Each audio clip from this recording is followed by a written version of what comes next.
semuanya, perkenalkan nama saya Lailatul Mafiroh dari 11 Perhotelan 3. Di sini saya akan menjelaskan tentang elemen Pancasila pada unit 2 dan elemen UUD NRI 1945 pada unit 3. Yang pertama, tentang elemen Pancasila pada unit 2, penerapan Pancasila dalam kehidupan bernegara. Sebelumnya, apakah kalian tahu apa yang dimaksud dengan penerapan Pancasila dalam kehidupan bernegara? Yang dimaksud dengan penerapan Pancasila dalam kehidupan bernegara adalah kita sebagai warga Indonesia harus menerapkan nilai-nilai yang terkandung dalam Pancasila dalam kehidupan bernegara. Sebagai dasar negara, Pancasila tentu saja tidak cukup hanya tertera dalam sejumlah dokumen negara. Lebih dari itu, negara harus diatur berdasarkan Pancasila, tidak boleh ada pelanggaran Pancasila. Untuk menelaah bagaimana penerapan Pancasila dalam praktik bernegara, perlu diketahui bahwa dalam ideologi Pancasila, menurut Murdiono, terdapat 3 tataran nilai, 1. Nilai dasar, 2. Nilai instrumental, dan 3. Nilai praksis. Yang pertama, nilai dasar, suatu nilai yang bersifat abstrak dan tetap, terlepas dari pengaruh perubahan ruang dan waktu. Nilai dasar ini merupakan prinsip yang kebenarannya bersifat absolut. Dari segi kandungan nilainya, maka nilai dasar yang berkenaan dengan eksistensi sesuatu mencakup cita-cita, tujuan, tatanan dasar, dan ciri khasnya. Nilai dasar inilah yang telah ditetapkan oleh para pendiri bangsa sehingga Pancasila disepakati sebagai dasar negara. Nilai-nilai dasar dari Pancasila tersebut meliputi nilai ketuhanan yang Maha Esa, nilai kemanusiaan yang adil dan beradab, nilai kerakyatan yang dipimpin oleh hikmat, serta nilai keadilan sosial bagi seluruh rakyat Indonesia.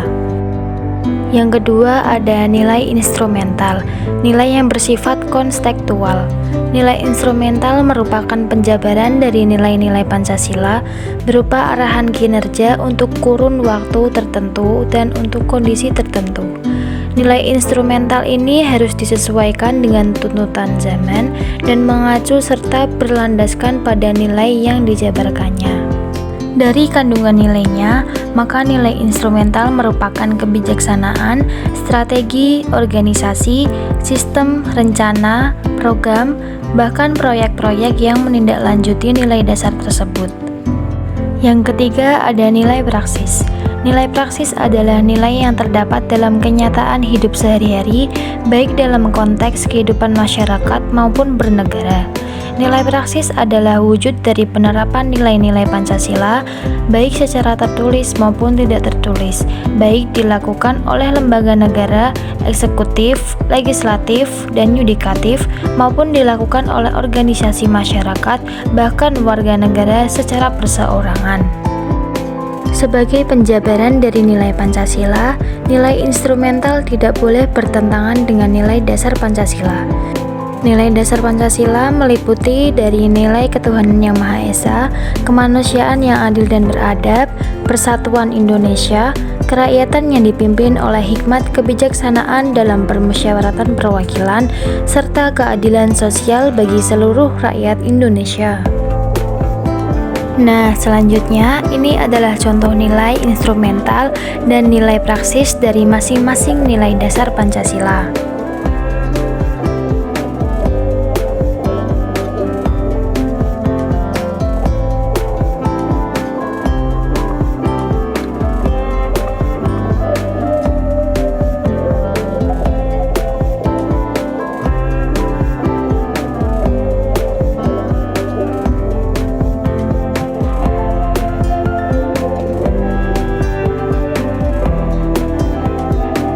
Selanjutnya, kita memasuki elemen UUD NRI 1945 pada unit 3, konsekuensi pelanggaran kesepakatan.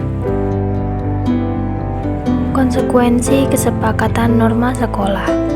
Kesepakatan atau disebut juga Pemufakatan diartikan sebagai sikap yang menyepakati akan satu atau beberapa hal oleh satu pihak dengan pihak lain, di mana kesepakatan tersebut dilakukan dalam rangka mencapai tujuan tertentu.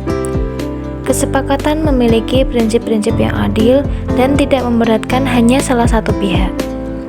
Kesepakatan juga berkolerasi dengan norma, sebab norma merupakan kesepakatan sosial. Kisi-kisi kesepakatan dapat bersumber dari manapun, dari ajaran agama, adat, ataupun budaya. Lalu, apa perbedaan norma dengan kesepakatan? Norma adalah sebuah kesepakatan yang dibangun oleh masyarakat. Norma dibuat sebagai aturan bersama, sebagai cara hidup bersama, dan sekaligus menjadi pemandu untuk mencapai tujuan bersama. Kesepakatan dibuat melalui beberapa cara, melewati beberapa pertemuan dan diskusi yang mendalam, dan melibatkan banyak orang dengan segala kepentingannya. Sebagai sebuah kesepakatan, norma dibuat untuk dijalankan, bukan untuk dilanggar. Mengapa kita harus menaati norma?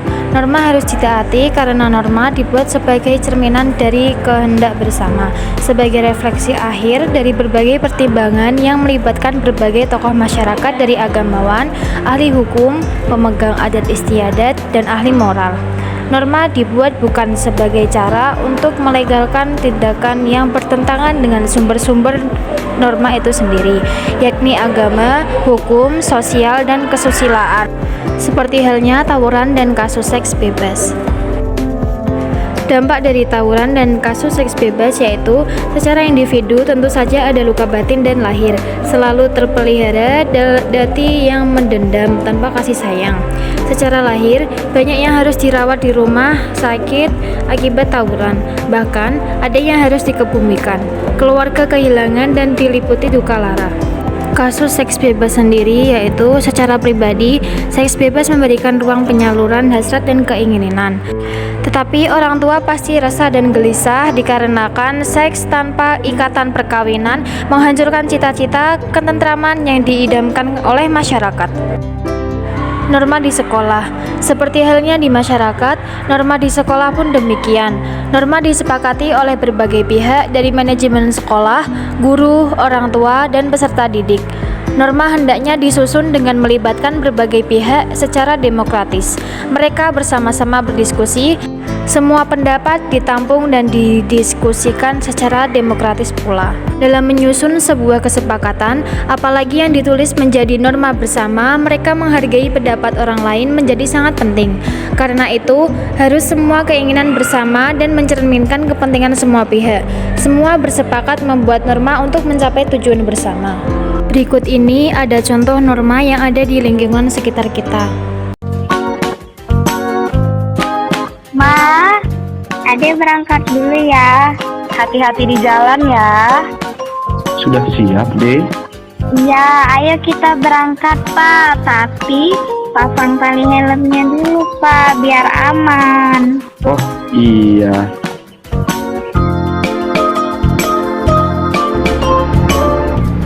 Dadah Mama. Dadah, Adek.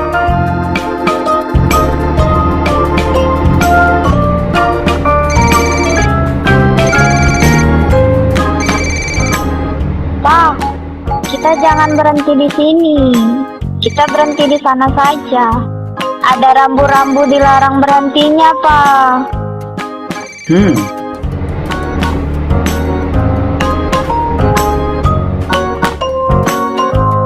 Ya, baik Pak. Sebentar lagi saya sampai ke sana.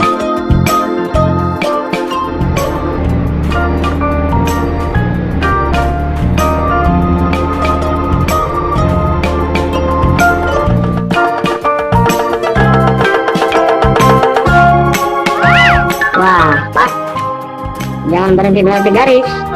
Nanti bisa membahayakan pengendara yang lain. Oh, iya. Maaf ya, Pak.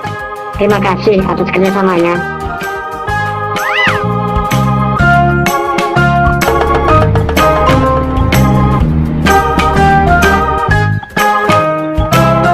Kalau mau nyebrang di sini saja. Ada rambu penyeberangannya dan lihat kanan kiri dulu sebelum nyebrang.